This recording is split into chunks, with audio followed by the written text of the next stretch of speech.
আসসালামু আলাইকুম guys, welcome back to my channel. আজকে তৈরি করে দেখাবো মতিচুর লাড্ডু। এই মতিচুর লাড্ডুর ছোট ছোট বুরিন্দা তৈরি করার জন্য কিন্তু একটা ঝাঁঝরি লাগে। আজকে কোনো প্রকার ঝাঁঝরি ছাড়া খুব সহজে আমি আজকে তৈরি করে দেখাবো। তো চলুন দেখে নেওয়া যাক কীভাবে তৈরি করতে হয়। লাড্ডু তৈরি করার জন্য আমি সবার আগে চিনির শিরাটা তৈরি করে নেব। তার জন্য এখানে একটি চুলার উপর পাত্র বসিয়ে দিয়েছি। এর মধ্যে 1 কাপ পরিমাণ চিনি দিয়ে দিলাম, আর দিয়ে দিচ্ছি হাফ কাপ প্লাস 1/3 কাপ পরিমাণ পানি। এই শিরাটা কিন্তু খুব বেশি ঘন হবে না। এই লাড্ডুর শিরাটা কিন্তু খুব বেশি ঘন করা যাবে না, আমরা একটা পাতলা শিরা তৈরি করে নিব। শুধুমাত্র চিনিটা গলে একবার বলক চলে আসলেই কিন্তু হবে। আমি চুলাটা অন করে দিয়েছি এবং নেড়ে চেড়ে চিনিটা গলে যাওয়া পর্যন্ত এবং একটা বলক চলে আসা পর্যন্ত অপেক্ষা করব। দেখতেই পাচ্ছেন এই পর্যায়ে কিন্তু চিনিটা গলে একটা বলক চলে এসেছে। এখন আমি এর মধ্যে প্রায় হাফ টেবিল চামচের মতো একটু লেবুর রস দিয়ে দিচ্ছি। এই লেবুর রসটা দিবেন, অনেক সময় দেখা যায় যে চিনির শিরা তৈরি করলে এটা কিন্তু আস্তে আস্তে আবার চিনির মতো শক্ত হয়ে যায়। তো সেটা যাতে না হয় তার জন্য এই লেবুর রসটা দিয়ে দিবেন। দেখতেই পাচ্ছেন এটা কিন্তু আমি খুব বেশি ঘন করিনি, জাস্ট একটা বলক চলে এসেছে। এখন আমি এর মধ্যে একটি সুন্দর ফ্লেভারের জন্য 2টা এলাচের মাথা ভেঙে দিয়ে দিচ্ছি। আপনারা চাইলে এলাচের গুঁড়াও দিতে পারেন। আর একটা সুন্দর কালারের জন্য এখানে অল্প পরিমাণে ফুড কালার দিচ্ছি, অরেঞ্জ ফুড কালার। এটা টোটালি অপশনাল, আপনারা চাইলে স্কিপ করতে পারেন। দিয়ে খুব ভালোভাবে সব কিছু মিশে এই চিনির শিরাটা একটা সাইডে রেখে দিচ্ছি। এখন লাড্ডু তৈরি করার জন্য যে বুরিন্দাগুলো তৈরি করব তার জন্য একটি ব্যাটার তৈরি করে নিচ্ছি। এখানে একটি মিক্সিং বোলের মধ্যে 2 কাপ পরিমাণ বেসন নিয়ে নিচ্ছি। আপনারা যে পরিমাণে লাড্ডু তৈরি করতে চান সেই অনুযায়ী বেসন নিয়ে নেবেন। আর পরিমাণ মতো একটু লবণ দিয়ে দিলাম। আর এইখানে পানি দিয়ে দিচ্ছি, নর্মাল পানি। পানির পরিমাণটা কম বা বেশিও লাগতে পারে। আর আপনারা দেখতেই পাচ্ছেন আমি একবারে পানিটা দিয়ে দিইনি, আমি অল্প অল্প করে পানি দিয়ে একটি ব্যাটার তৈরি করে নিয়েছি। ব্যাটারটা খুব বেশি ঘন বা পাতলা করা যাবে না, আর চেষ্টা করবেন মোটামুটি একটু পাতলাই ব্যাটারটা তৈরি করার, খুব বেশি ঘন করা যাবে না, তাহলে কিন্তু বুরিন্দাগুলো সুন্দর হবে না।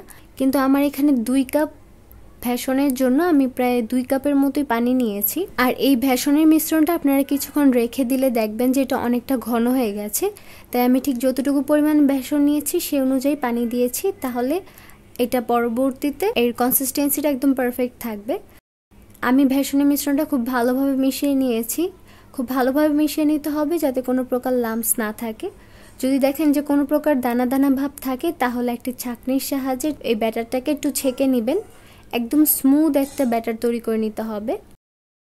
এইখানে আমি একটি মাগ নিয়েছি, আপনারা চাইলে গ্লাসও নিতে পারেন। এখন আমি এর মধ্যে একটি পাইপিং ব্যাগ নিয়ে নিচ্ছি। আমরা কেক ডেকোরেশনে কিন্তু এই পাইপিং ব্যাগগুলো ব্যবহার করে থাকি। আপনারা যে কোনো সুপার শপে গিয়ে এই পাইপিং ব্যাগ কিন্তু খুব সহজেই পেয়ে যাবেন। এখন এই পাইপিং ব্যাগের মধ্যে এই ব্যাটারটা নিয়ে নিয়েছি।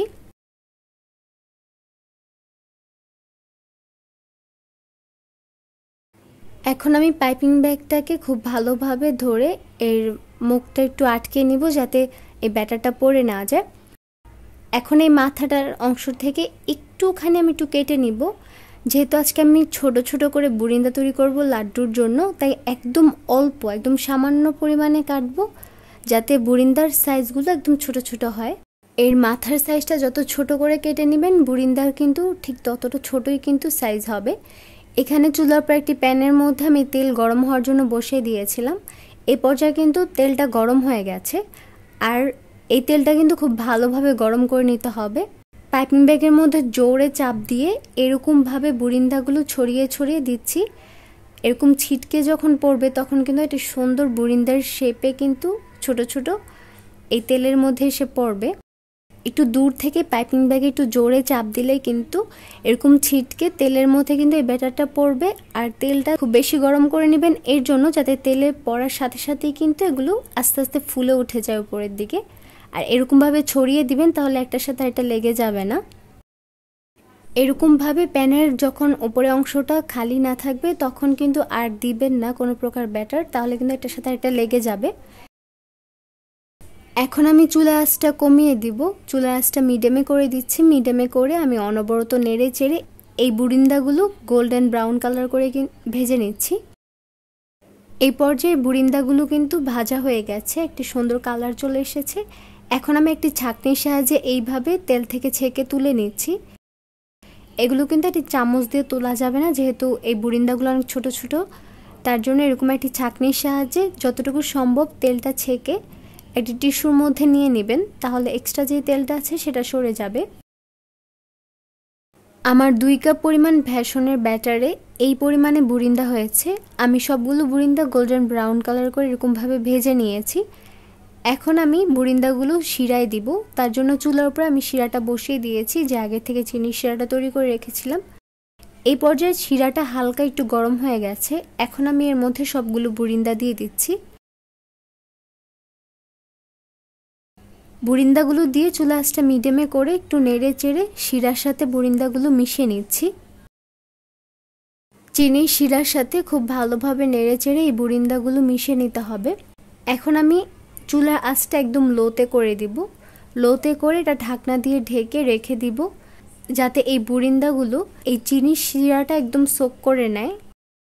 এখন আমি ঢাকনা দিয়ে ঢেকে প্রায় 10 থেকে 15 মিনিট রেখে দিব। আর এই সম্পূর্ণ সময়টায় কিন্তু চুলা আঁচটা একদম লোতে থাকবে। আর এই 10-15 মিনিটের মাঝখানে কয়েকবার ঢাকনাটা তুলে একটু নেড়ে চেড়ে নেবেন বুরিন্দাগুলো। প্রায় 15 মিনিট পরে ঢাকনাটা তুলে নিচ্ছি। আর এই পর্যায়ে দেখতেই পাচ্ছেন চিনির শিরাটা একদম টোটালি এই বুরিন্দাগুলো সোক করে নিয়েছে। আর এই 10-15 মিনিটের মাঝখানে আমি কয়েকবার ঢাকনাটা তুলে একটু নেড়ে চেড়ে নিয়েছিলাম। এই পর্যায়ে যেহেতু সম্পূর্ণ চিনির শিরাটা শুকিয়ে গেছে, আমি চুলাটা বন্ধ করে দিচ্ছি। আর দেখতেই পাচ্ছেন আমরা যেহেতু এই চিনির শিরাটা পাতলা করে তৈরি করেছি, তাই এই চিনির শিরাটা শক্ত হয়ে যায়নি, শক্ত হয়ে চিনির মতো হয়ে যায়নি। আপনারা যদি ঘন শিরা তৈরি করেন তাহলে কিন্তু শিরাটা শুকিয়ে একদম শক্ত হয়ে চিনির মতো হয়ে যাবে। এ পর্যায়ে হাতের সাহায্যে লাড্ডুর শেপ দিয়ে নিলেই কিন্তু আমাদের মতিচুর লাড্ডু তৈরি। এ পর্যায়ে কিন্তু এটা হালকা একটু স্টিকি স্টিকি থাকে, তাই হাত দিয়ে শেপ দিতে কোনো প্রকার কষ্টই হবে না, একদম সুন্দর একটি শেপ দিয়ে নেওয়া যাবে। তো দেখতেই পারলেন কত সহজে তৈরি করে নেওয়া যায় মতিচুর লাড্ডু। তো আশা করছি আজকের এই ভিডিওটি ভালো লেগেছে। ভিডিওটি ভালো লাগলে লাইক, কমেন্ট, শেয়ার ও চ্যানেলটি সাবস্ক্রাইব করতে ভুলবেন না। তো আজকে এই পর্যন্তই। আল্লাহ হাফিজ।